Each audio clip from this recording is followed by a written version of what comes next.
Ya, oke, mulai. Terkait tadi pertanyaan majelis ya, kenapa saya sendiri? Jadi strategi saya adalah karena ini sidang non adjudikasi, maka saya pikir saya harus fokus ke penelitiannya.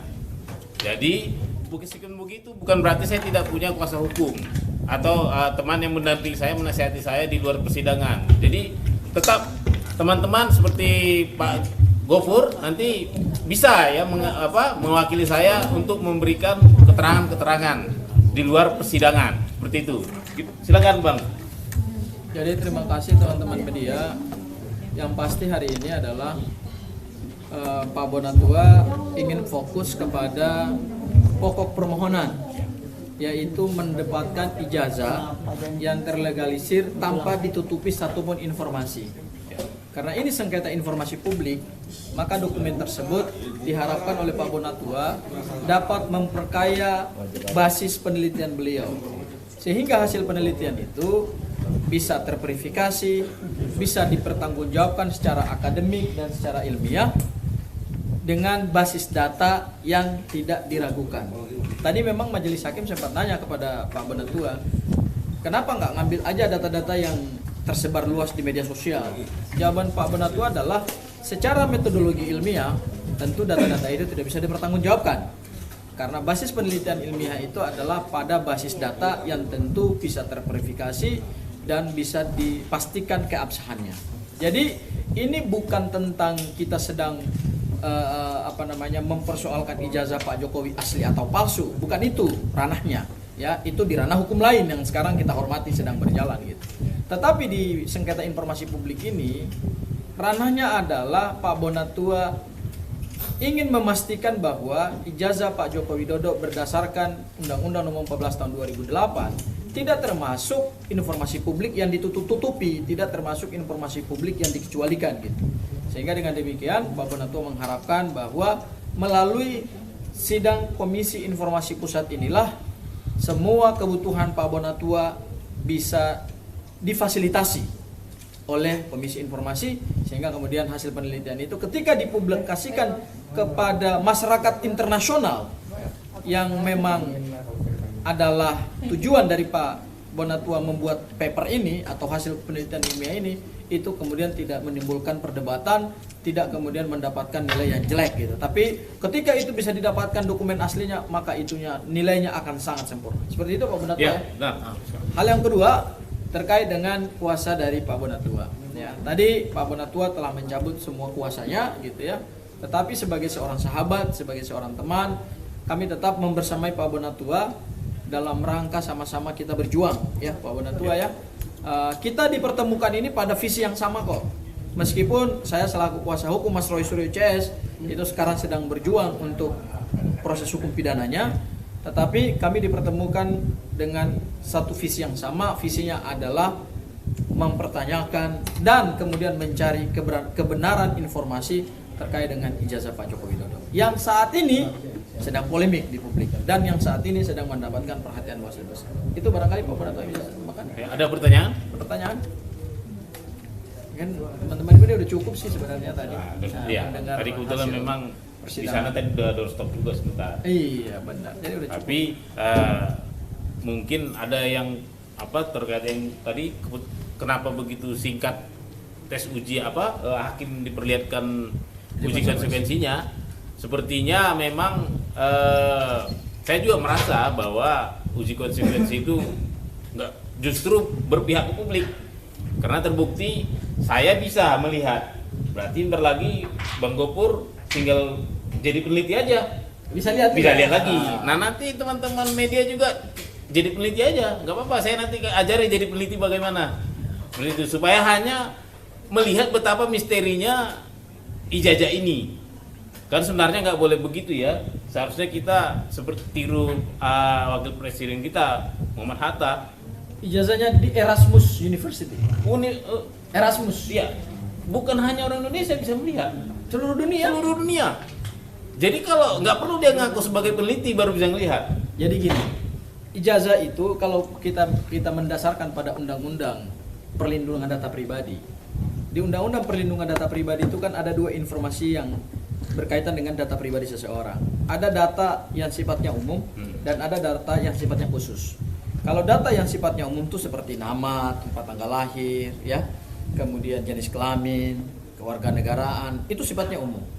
Tapi kalau yang sifatnya khusus itu seperti data biometrik, data kesehatan, data transaksi keuangan, kemudian juga data yang berkaitan dengan putusan pengadilan, ya, perkara pidana, dan data berkaitan dengan hal-hal yang lebih sifatnya pribadi tidak boleh diketahui oleh publik. Nah, dalam konteks sengketa ijazah Pak Joko Widodo ini kan datanya adalah data pribadi umum, bukan data pribadi khusus, ya kan? Nama semua orang udah tahu, tempat tanggal lahir, begitu kita buka di Wikipedia kelihatan kok siapa Pak Joko Widodo, bahkan keluarganya juga ketahuan semua kok. Kemudian nomor seri ijazah, saya kira nomor seri ijazah itu kan bukan sesuatu yang penting untuk dilindungi gitu. Kemudian tanda tangan dekan, tanda tangan rektor itu kan sifatnya juga publik gitu ya. Karena tanda tangan itu kan juga dipakai untuk menandatangani ijazah-ijazah yang lain. Bukan hanya Pak Joko Widodo yang ditandatangani oleh rektor dan dekan. Nah, dalam melakukan uji konsekuensi Pak Bonatua, sebetulnya ada satu prinsip yang kemudian menjadi pertanyaan kita terkait dengan public emergency. Public emergency itu artinya adalah suatu keadaan darurat yang bisa dihadapi publik atau suatu keadaan bahaya yang bisa dihadapi publik atau bisa terjadi di publik ketika data itu dibuka gitu. Nah, saya nggak melihat ada satu public emergency dalam data-data pribadi Pak Joko Widodo yang bersifat umum. Dan perlu digarisbawahi lagi, kalau ijazah ini hanya milik Pak Bonatua, buat apa kita pertanyakan? Ya. Kalau ijazah itu milik saya, Abdul Ghafur Sangaji, ya ngapain dipertanyakan? Kalau ijazah itu milik Bu Lisa, ngapain dipertanyakan? Tapi ijazah ini sangat krusial dan sangat fundamental karena pernah digunakan untuk mendapatkan 3 jabatan publik di Republik ini. Wali kota 2 periode, Gubernur DKI 1 periode, dan Presiden jabatan tertinggi di Republik Indonesia 2 periode. Maka wajar publik kemudian mempertanyakan itu. Maka itulah yang kemudian menggelitik Pak Bonatua untuk melakukan penelitian. Tadi ada pertanyaan bagus tuh, saya amati juga dari majelis hakim, majelis komisioner. Kenapa ijazah Pak Jokowi yang Pak Bonatua ingin teliti? Lah memang karena menarik. Karena dia pejabat publik yang tertinggi di Republik ini.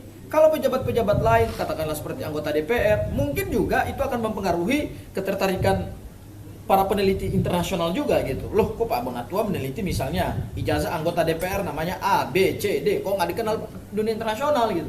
Tapi karena ini ijazahnya Pak Joko Widodo, seorang presiden yang dikenal luas oleh seluruh dunia internasional, ya kan, sering menghadiri G20, menghadiri sidang PBB, melakukan kontrak kerjasama dengan dunia internasional, ya, kemudian melakukan courtesy call dengan sesama pejabat negara, itu yang kemudian menarik untuk diteliti, ya. Jadi pemilihan topik Pak Bonatua secara metodologi ilmiah dan pemilihan tema, saya kira ini sangat sesuai dengan kebutuhan dunia internasional. Jadi mumpung ada di sini tenaga ahli keterbukaan informasi publik, saya ingin klarifikasi nih Pak. Iya.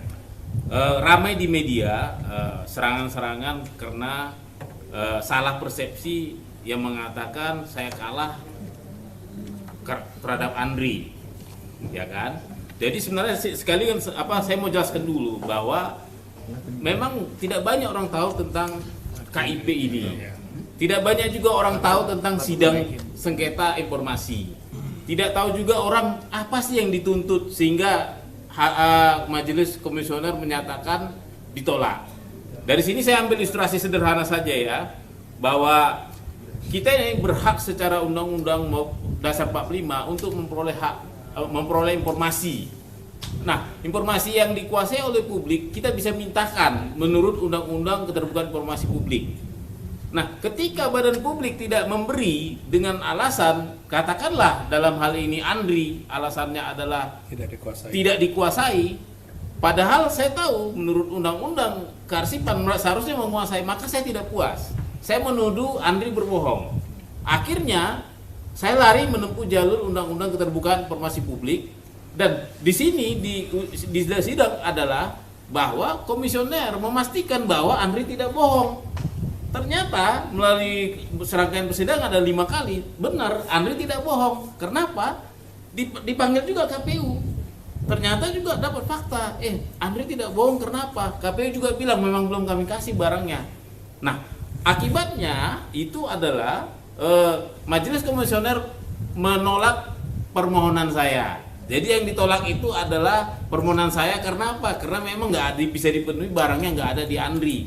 Nah, ini akan berbeda dengan di KPU karena barangnya ada. Nah, gimana kira-kira apa pendapat Pak Julianto selaku mantan ketua komisioner? Baiklah, kalau dalam pendapat publik yang menyatakan bahwa Pak Bonatua Silalahi ini kalah dalam persidangan melawan Andri, sebetulnya dalam sidang komisi informasi, persidangan sengketa informasi, tidak bicara soal kalah dan menang, tetapi lebih bicara soal bagaimana informasi publik tersebut bisa diakses atau tidak bisa diakses, gitu. Nah, pada persoalan dengan Andri, memang informasi publik itu tidak bisa diakses oleh Pak Bonatua Silalahi karena bahwa Andri tidak menguasai informasi yang dimintakan. Dan ini sebetulnya kelalaian Andri. Maka saya bilang waktu jadi ahli sini ini kan kelalaian. Andri lalai karena sebagai badan publik dan dia memahami bahwa informasi publik yang berkaitan dengan sosok Joko Widodo, baik ketika pencalonan gubernur, ketika pencalonan presiden, itu pasti mempunyai nilai guna sejarah. Andri harusnya proaktif dengan pemahaman bahwa segala dokumen-dokumen pencalonan ketika menjadi calon gubernur maupun calon presiden mempunyai nilai guna sejarah, maka Andri harusnya proaktif untuk membuat daftar pencarian arsipnya, memasukkan itu sebagai daftar pencarian arsip dan kemudian melakukan akuisisi. Nah, bicara dalam undang-undang kearsipan itu sudah jelas Andri melaksanakan akuisisi. Jadi melaksanakan itu kan kata kerja aktif, bukan diberi. Nah, disinilah Andri melakukan kelalaian itu. Persoalannya kelalaian Andri adalah tidak mempunyai dampak pidana. Tidak ada pidananya di situ. Dan tidak ada dampak perdatanya. Dan tidak ada tuntutan ganti rugi. Ya, itu persoalannya. Tetapi KPU sebagai lembaga pencipta arsip malah bisa berpotensi untuk terkena. Sebagai pencipta arsip, dia harus menyerahkan setelah proses itu 5 tahun untuk diserahkan kepada Andri sebagai arsip statis yang dipermanenkan karena mempunyai nilai guna sejarah bla bla bla. Itu tentunya Pak Gofur Sangajene yang paling paham lah soal pemidanaan seperti itu. Gitu. Nah, sehingga pendapat publik menyatakan Pak Bonatua Silalahi kalah dalam persidangan itu bukan pendapat yang benar. Yang benar adalah memang Andri secara jujur dia tidak menguasai informasi publiknya, dokumen-dokumen informasi publik, dan kemudian juga dia adalah lalai dalam melaksanakan tugas-tugas yang diamanatkan oleh undang-undang. Tapi Pak Bonatua ini menarik. Saya kira ini perlu diekspos kepada publik ya. Ini sekaligus juga forumnya Pak Bonatua ini juga forum edukasi kepada masyarakat. Ya. Jadi kenapa Pak Bonatua kemudian quote and quote menggugat Andri kepada Komisi Informasi Publik? Karena kata kuncinya kita ingin menjadikan ijazah Pak Joko Widodo sebagai bagian dari nilai guna sejarah. Jadi putusan KIP yang sebelumnya itu, kenapa kemudian harapan Pak Bonatua tidak bisa tercapai? Karena memang dokumen itu belum dikuasai oleh Andri. Jadi di sini saya terima kasih banget ini ahli loh Pak. Ini ahli keterbukaan informasi publik. Ada 2 kata kunci tadi. Pertama, Andri dilibatkan karena ini bagian daripada nilai guna sejarah. Saya pinjam istilahnya Pak. Iya. Keren. Sama yang kedua adalah dalam sengketa informasi publik bukan soal menang dan kalah seperti yang di-framing oleh media atau yang di-framing oleh teman-teman pendukung Pak Joko Widodo. Ini bukan soal menang kalah. Banyak mendadak Ya. ahli dadakan. Banyak ahli. Ini ahli yang benar-benar saya luar biasa nih ilmunya nih. Thank